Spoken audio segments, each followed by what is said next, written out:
Pada kesempatan kali ini kita akan membahas tentang pengolahan makanan awetan dari bahan pangan nabati ya. Jadi bahan pangan itu ada dua jenisnya, ada bahan pangan nabati dan ada bahan pangan hewani. Kalau bahan pangan nabati berarti seluruhnya berasal dari bagian-bagian tumbuhan. Kalau dia hewani berarti berasal dari bagian hewan ya. Nah, bahan pangan nabati, oke, seperti ini penampakannya. Bahan pangan nabati ada buah, ada biji, ada umbi, ada sayuran. Nah, seperti itu ya. Jadi bahan pangan nabati itu bisa berasal dari daun, bisa berasal dari bunga, dari batang, dari umbi, bisa dari biji, atau bahkan dari bagian tanaman yang lainnya. Seperti itu ya. Nah, kemudian bahan pangan nabati ini dapat kita klasifikasikan menjadi 3 ya, berdasarkan fisiknya atau secara fisikanya, dan secara kimia dan secara biologi ya. Kalau secara fisik dapat dibedakan ada yang bertekstur lunak ya. Seperti ada buah-buahan yang lunak, kemudian ada yang bertekstur keras, kemudian ada yang bertekstur ulet, ada yang rapuh, dan ada yang kenyal atau yang lentur elastis itu, seperti itu ya. Jadi ada bahan pangan nabati yang secara fisiknya seperti itu. Kemudian kalau secara kimia diklasifikasikan itu berdasarkan ada 6 hal, yaitu ada yang berprotein tinggi, ada sumber karbohidrat, sumber lemak, sumber mineral, sumber vitamin, dan ada beberapa yang mengandung racun. Jadi ya kalau yang mengandung racun itu kita pengolahannya harus benar-benar tahu cara mengolahnya agar kandungan racunnya bisa dihilangkan. Kemudian kalau secara biologi itu ada yang namanya klimatrik dan non-klimatrik. Nah, apa itu klimatrik? Jadi secara sederhana dapat dibahasakan bahwa bahan pangan yang bersifat klimatrik itu adalah bahan pangan yang dipanen saat dia belum matang gitu ya. Jadi dia saat belum matang sudah dipanen, kemudian dia dapat diperam. Kemudian sifat lainnya dapat disimpan lebih lama tentunya ya, karena kita panen dia saat belum matang. Kemudian proses pematangannya berlanjut setelah dia berpisah dengan tanamannya atau setelah kita petik ya. Nah, contoh-contohnya adalah apel, ada pir, kemudian ada pisang, pepaya, alpukat, tomat, dan ada yang lainnya. Nah, kemudian ada yang non-klimatrik. Jadi kalau non-klimatrik itu dipetik dia harus saat sudah matang ya. Kemudian ini tidak dapat diperam, kemudian kematangannya tidak berlanjut atau kematangannya tidak berubah setelah dipetik dia. Jadi memang kalau bahan pangan ini dipetiknya atau dipanennya istilahnya dalam keadaan yang sudah matang. Kalau kita panen dia dalam keadaan tidak matang ya tetap dia seperti keadaan seperti itu ya. Kalau yang klimatrik itu bisa kita panen pada saat dia belum matang atau pada saat pertumbuhan maksimalnya tapi dia belum matang. Itu karena dia proses pematangannya masih berlanjut. Nah, kalau yang non klimatrik ini contohnya seperti jeruk, kemudian ada anggur, kemudian semangka, stroberi, timun, kemudian ada nanas ya. Dan ini tidak dapat diperam gitu ya, artinya dibantu pematangannya. Oke, selanjutnya ada pengolahan dan pengawetan bahan pangan nabati ya. Jadi bagaimana cara pengolahan atau teknik pengolahan bahan pangan nabati ya.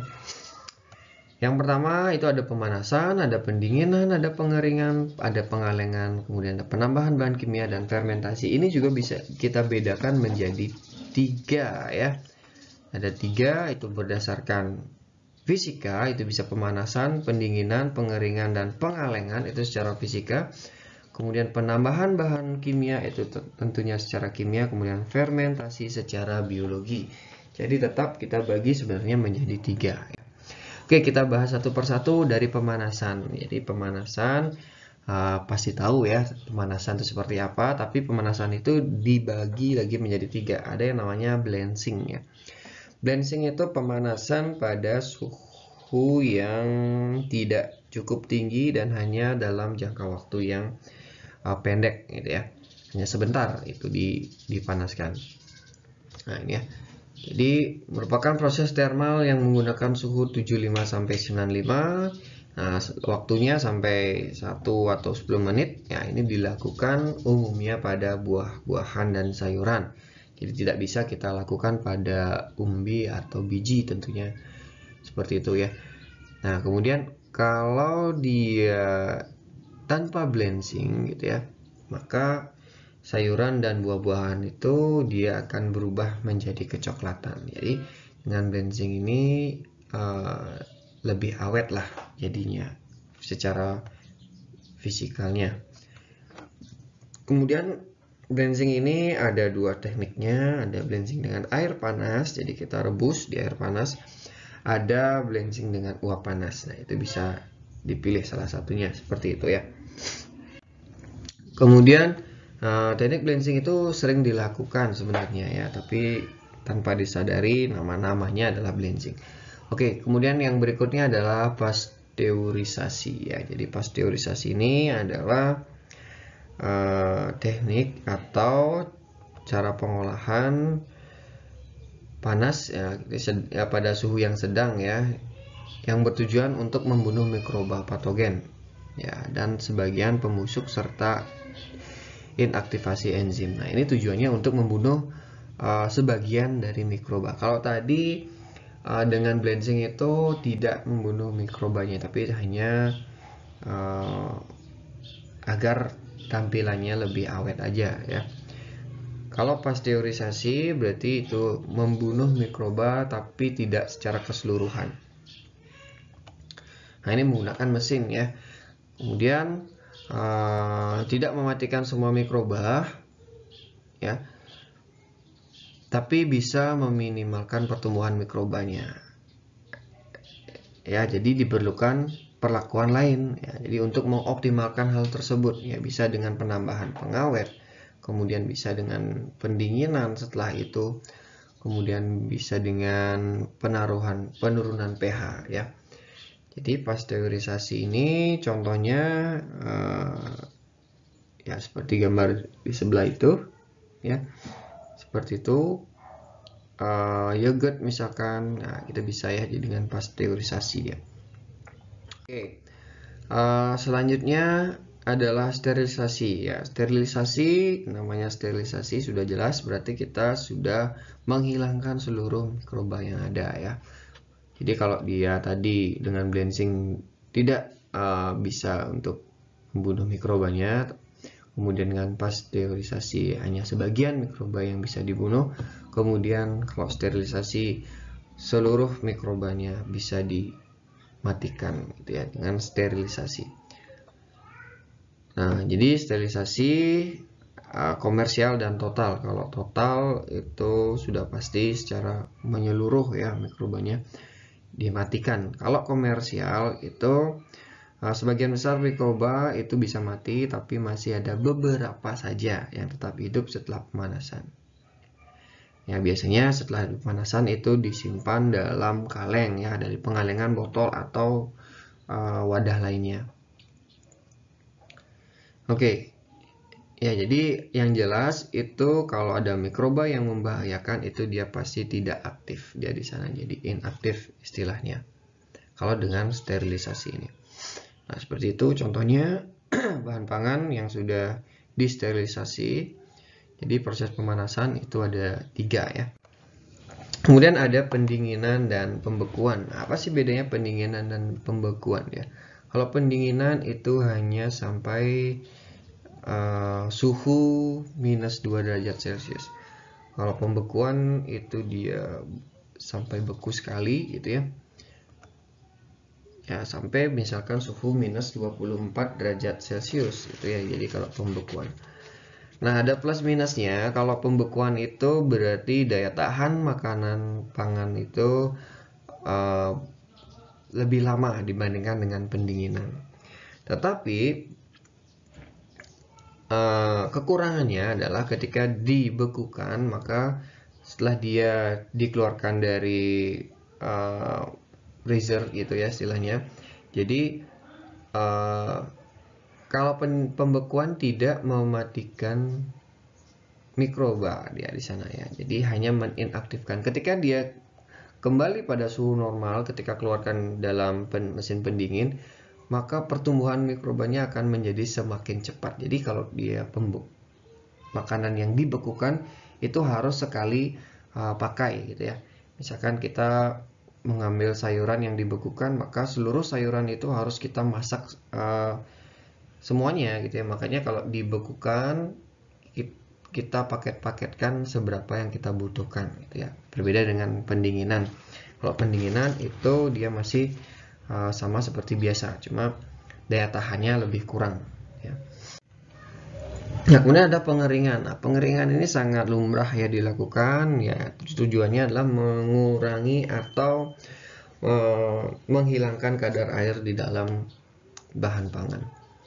Nah, yang paling sering kita temui adalah penjemuran ya. Jadi dibiarkan di udara terbuka dengan bantuan sinar matahari, itu dikeringkan ya bahan pangannya. Ini misalkan pengolahan dari untuk keripik singkong misalkan ya, dari singkong itu perlu dijemur dulu untuk menghilangkan kadar airnya. Oke, selanjutnya ada pengalengan. Nah, seperti ini. Pengalengan ini adalah tidak lanjut dari proses sterilisasi. Jadi, setelah disterilisasi, maka kita wadahkan dalam tempat berbentuk kaleng. Nah, jadi ini lebih awet dia, karena tidak terkena sinar matahari dan sinar cahaya, itu makanan menjadi lebih awet dia dengan pengalengan seperti ini ya. Dan juga dia kedap udara gitu, sehingga mikroba yang ada di dalam saat dia sterilisasi komersial masih ada mikroba yang tersisa yang inaktif gitu, dia tidak aktif kembali karena dia kedap udara di sana ya. Oke, kemudian ada penambahan bahan kimia. Nah, ini penambahan bahan kimia ini sudah pernah kalian pelajari waktu SMP ya, tentang zat aditif ya. Jadi zat aditif itu ada penguat rasa, ada pemanis, pengawet, dan pewarna ya. Jadi penguat rasa itu ini pasti kenal ya. Jadi MSG, jadi monosodium glutamat. Kemudian ada pemanis, salah satunya ada sakarin. Selain itu ada sorbitol, siklamat gitu ya, dan yang lainnya. Nah, ini adalah contoh-contoh yang buatan ya. Kalau yang alami penguat rasa misalkan seperti bawang merah, bawang putih, kemudian cabai, kemudian rempah-rempah gitu ya. Kalau pemanis ya gula, gula pasir, dan yang lainnya. Kemudian pengawet, nah ini ada natrium benzoat untuk pengawetnya ya, contohnya. Kemudian pewarna, nah ini salah satu pewarna yang namanya karmoisin, ini warna merah ya. Dan ada yang lainnya lagi untuk pewarna. Ini sudah kalian pernah kenal nama-namanya di SMP ya. Oke, itu penambahan bahan kimia supaya dia bahan makanan itu bisa awet, yaitu dengan pengawet. Kemudian diolahnya lebih bagus lagi dengan penguat rasa, pemanis, dan pewarnanya. Karena ketika kita pengawetan dengan cara pemanasan seperti itu, maka kadar nutrisi yang ada itu bisa berkurang ya. Makanya pemanasan itu dibedakan menjadi 3, ada blanching, pasteurisasi, dan ada sterilisasi. Kenapa tidak disterilisasi aja gitu kan? Ya karena ada bahan makanan yang tidak tahan terhadap panas yang terlalu tinggi dan terlalu lama, sehingga itu bisa merusak semua kandungan mineral, vitamin, atau yang lainnya yang ada pada bahan makanan itu sendiri. Oke, seperti itu. Nah, kemudian selanjutnya adalah fermentasi. Ini sudah sering didengar fermentasi, yaitu penambahan mikroorganisme di sana untuk membantu proses olahan makanan ya. Fermentasi, maka dia akan menghasilkan jenis makanan yang baru gitu ya, atau olahan yang baru ya kalau difermentasi. Oke, contoh-contohnya itu misalnya adalah kecap ya. Itu hasil fermentasi dari kedelai ya. Kemudian ada tape ya, ini ya. Tape singkong itu fermentasinya ditambahkan dengan ragi. Oke. Nah, seperti itu untuk penjelasan terkait pengolahan bahan makanan yang berdasar atau bersumber dari bahan nabati.